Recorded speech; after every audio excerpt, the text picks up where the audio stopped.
Although most of the information we absorb about the world around us, and which we think is real and true, comes in the form of our so-called news we read in newspapers or see on our TV screens, there's another very powerful device used by the 1% that controls how we perceive the world, and that's the tool of entertainment.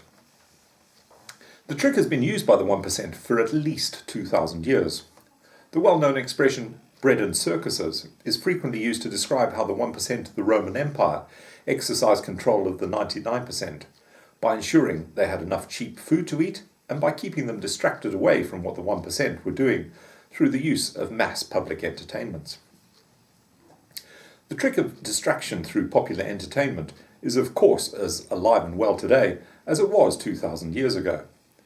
Gladiators murdering each other in colosseums in front of thousands of adoring fans have been replaced by football teams kicking and chasing a ball around a field in front of tens of thousands of adoring fans, who themselves provide atmosphere to hundreds of thousands and sometimes millions of other adoring fans watching on TV sets.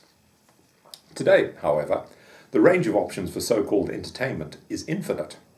There are hundreds of different sporting options to either watch or take part in. There are hundreds of TV channels to view and thousands of computer games to be played, countless novels and magazines to be read and movies to be seen. Not only does all this superabundance of options to fill whatever leisure time we have serve to distract our attention from what the 1% are doing, supposedly in our best interests, it's also often used as a very effective propaganda tool in its own right, and has been used that way for many, many years. Through the age of Shakespeare, whose legendary fame was surely achieved because of the monarchist propaganda he churned out, and as far back as the early Romans and Greeks, at least. The most obvious examples of this can be seen in thousands, if not tens of thousands, of films made ever since filmmaking was invented, such as the war movie genre, for example. Although we invariably know that many of these stories are entirely fictional, we're nevertheless strongly influenced by the stories. We're affected in different ways by both the heroes and the villains, by longing to be like the heroes and to loathe the villain. If we look at old movies made during the time of World War II, say, the propaganda appears blatantly obvious, and we wonder why people didn't recognize it as such at the time. But exactly the same technique has been used by film studios for every war ever since then, from the Korean War through the Vietnam War, through the Cold War, and it's still being used in today's imperial wars in the Middle East, and it's still every bit as effective. Let's take just one fairly recent, fairly well-known film, An Officer and Gentleman, and look at it in a little detail. The film starts with a fairly standard routine. Richard Gere's character is Zach Mayo, a young streetwise rebel who joins the US Navy as an officer candidate because, as Mayo touchingly reveals during one of the many inevitable confrontations between him and Sergeant Foley, the steely-eyed drill instructor played by Louis Gossett Jr., he has nowhere else to go. The first part of the film is then given over to the rigours of Mayo's basic training, which is sufficiently true to life to be plausible. Meanwhile, across a picturesque bay, Deborah Winger plays the part of Paula Pokfriki. Paula is white trailer trash, who works in a factory that makes paper bags. The viewer is encouraged to think that her work is almost Dickensian conditions, is truly hateful, and that the only American dream that exists for the women who toil away there is to eventually escape their miserable lives of drudgery by marrying one of the dashing young officer candidates at Mayo's training camp. It's all entirely predictable stuff. Mayo qualifies as a naval pilot officer, and on the day he graduates, he appears in his spotlessly clean motorcycle at Paula's factory, like a knight in shining armour, and quite literally carries her off into the sunset, presumably to live happily ever after. It's some years since I first saw the movie, and today I understand a lot better how the world really works. When I recently watched it for a second time, although it was obviously exactly the same film I saw several years ago, I saw it much better, which is to say that I noticed a host of things I must have seen before, but which didn't register, at a conscious level anyway.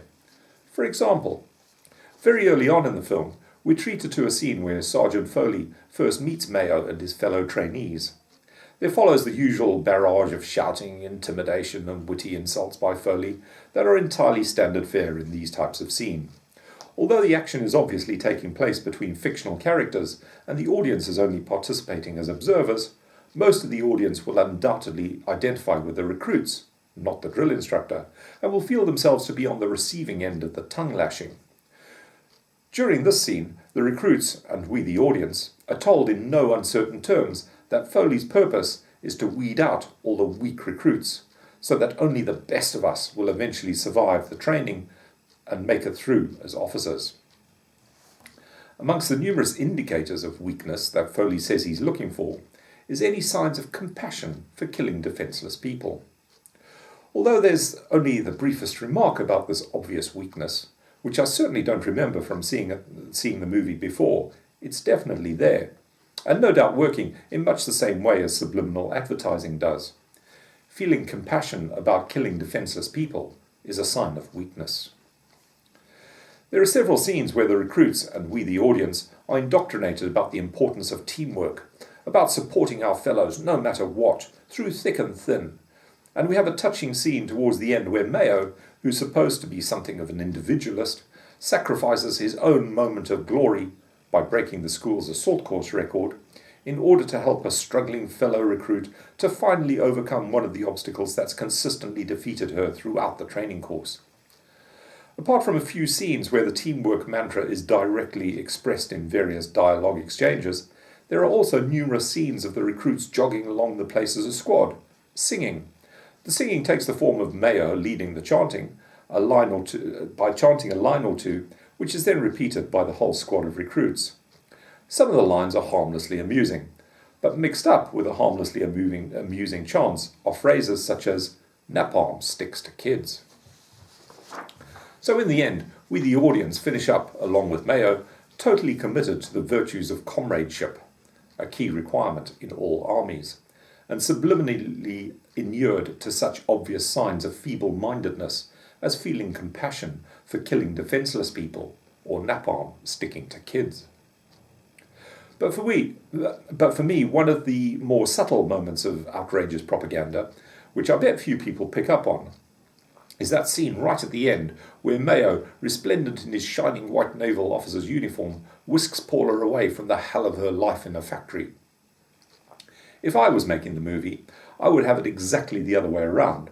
I would have Deborah Winger turning up at Richard Gere's passing out parade to rescue him. I would have her saving him from the hell of a life murdering defenceless civilians and dropping napalm on kids, in order to live with her, doing the far more honest work of making paper bags. There are countless movies of the officer and gentleman type. We know they're fictitious when we watch them, but that doesn't alter the fact that they nevertheless influence how we think. They encourage us to identify with the hero and to share his values and beliefs, and to oppose the villain and everything he stands for. Many people pooh-pooh the notion that we might be so easily influenced by something we know is fictitious. But those people surely do not recognize the power of subliminal messaging and are therefore the most likely to be influenced by it.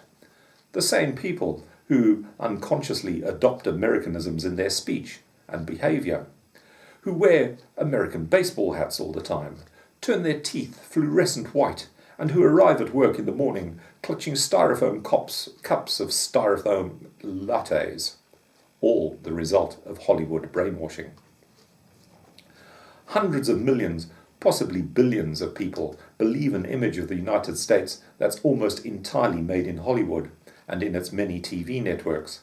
Hundreds of millions, possibly billions of people believe the United States is a wonderful country with fine and noble values, a champion of human rights, freedom, democracy, and justice. Hundreds of millions, possibly billions of people believe a lie. Because although many American people undoubtedly share those same Hollywood-generated values that most of the 99% believes, the 1% and their lackeys in the US government most certainly do not. They know the real truth about America.